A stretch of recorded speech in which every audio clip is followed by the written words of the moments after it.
I look for him and I don't see him. I listen for him and I don't hear him.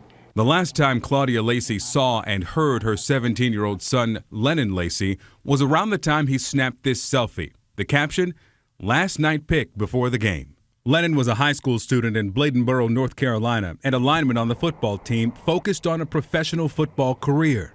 He was a physical fit 17-year-old, very athletic, very athletic, down to his food, everything he drank. But Lennon had asthma and had to exercise outside at night after the temperature dropped, something his family said he did often. Lennon headed out for a walk the night of August 28th. They never saw him alive again. The next morning, it's a blackmail subject. Hanging from the swing. Yeah, he's hung himself. Lennon's body was found dangling, covered in fire ants, in the center of a mobile home park. It's out in the open. There's trailers all around. People work, around the clock at these hours of the day. Someone should have saw something, but no one have seen anything. It was unreal. It was like a dream. It was like I was not seeing what I was seeing. The state medical examiner's office declared Lennon's death a suicide, but Lennon's mother believes they're wrong. He didn't do this to himself. Do you believe your son was lynched? Yes. Pierre Lacy is Lennon's brother. He may either been strangled somewhere else and then placed there, or he was hung there while people were around watching him die. When questioned by state investigators, Lennon's mom said he'd been depressed because a relative had died recently. Lacy says she did not mean that he suffered from depression. When you just lose someone close to you, you're going to be depressed, upset, in mourning. Lennon's family says he was focused on football and college and distracted by his ex-girlfriend. His mother says 17-year-old Lennon had been dating a 31-year-old white woman. The age of consent in North Carolina is 16. Still, some people in this small southern town did not like it. Lennon's mother did not like their dramatic age difference. I was shocked, disappointed, and I also initially told him how I felt. I did not approve of it. In the wake of his hanging, some wondered if he was killed because he was in an interracial relationship. Racial tension can often exist just below the surface, and here it can break through. Local news covered a Ku Klux Klan rally in a nearby county just weeks before Lennon's body was found. Are there people in this community who didn't like that I'm a sure 17-year-old black male and a 31-year-old white female? A week after Lennon was buried, a teenager was arrested for desecrating his grave. Reverend William Barber leads the North Carolina conference of the NAACP. There are too many questions, and it very well could be a lynching or a staged lynching. We don't know, but what we do know is there has to be a serious and full investigation of these matters. The NAACP hired forensic pathologist Christina Roberts to review the case, including Dr. Deborah Radish's autopsy completed for the state. Her first concern, basic physics.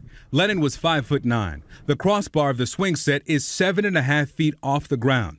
With no swings or anything else found at the scene that Lennon could have used, according to the NAACP's review, how did he get up there? His size, his stature does not add up to him being capable of just constructing all of this alone in the dark. According to the police report, the caller, a 52-year-old woman, was able to get the 207-pound teen down. Do I need to try to get him down? If you can. Then, seconds later, I'm letting him down. according to the NAACP review, Dr. Radish also noted that she was not provided with photographs or dimensions of the swing set. Without this information, she would be unable to evaluate the ability to create this scenario. Lacy says she told state investigators the belts used to fashion the noose did not belong to Lennon. I know every piece and every stick of clothes this child has. I buy it. I know. The initial report from the local medical examiner, however, notes that the belts appeared to be dog leashes. According to the NAACP's review, Radish said she thought some portion must be missing because there was no secondary cut in either belt, a cut that would have been made to take the body down. And Lennon's family says he left home that night wearing size 12 Air Jordans, but he was found wearing these size 10.5 Air Force Ones, shoes that were not with Lennon's body when he arrived at the medical examiner's office, according to the NAACP review. He's going to walk a quarter mile from his house in a pair of shoes that's 2 sizes too small after he takes off his new pair of shoes. And this is a 17-year-old black kid with a brand new pair of Jordans on. He's gonna take those Jordans off and just get rid of them and put on some shoes that's not his. We don't know where he got them from. No laces in them, and continue to walk down this dirt road late at night to a swing set in the middle of the trailer park and hang himself. And there are questions in the NAACP review about Lennon's death being ruled a suicide. Dr. Radish noted that her determination of manner of death in this case as suicide was based on the information she was provided by law enforcement and the local medical examiner. She would have likely called the manner of death pending while awaiting toxicology and investigation, but the local medical examiner had already signed the manner of death as suicide. However, in the summary of the case written the day Lennon was found, the local medical examiner asked, "Did he hang himself? Will autopsy tell us?" and left the conclusion on the manner of death pending. We asked to interview Radish, who declared the death a suicide. Instead, a department spokesperson sent CNN a statement confirming the conversations between Roberts and Radish in writing, "The comments that were released by the NAACP were a synopsis of the professional exchange between the NAACP's independently retained forensic pathologist and Dr. Radish." Local police and state investigators declined to speak with CNN on camera for this story. We don't have confidence in this local group here to be able to carry out the depth level of the investigation that needs to be done. Now, the FBI is reviewing the circumstances surrounding Lennon's death. That's all I've asked for. What is due, rightfully to me and my family. Justice. Prove to me what happened to my child.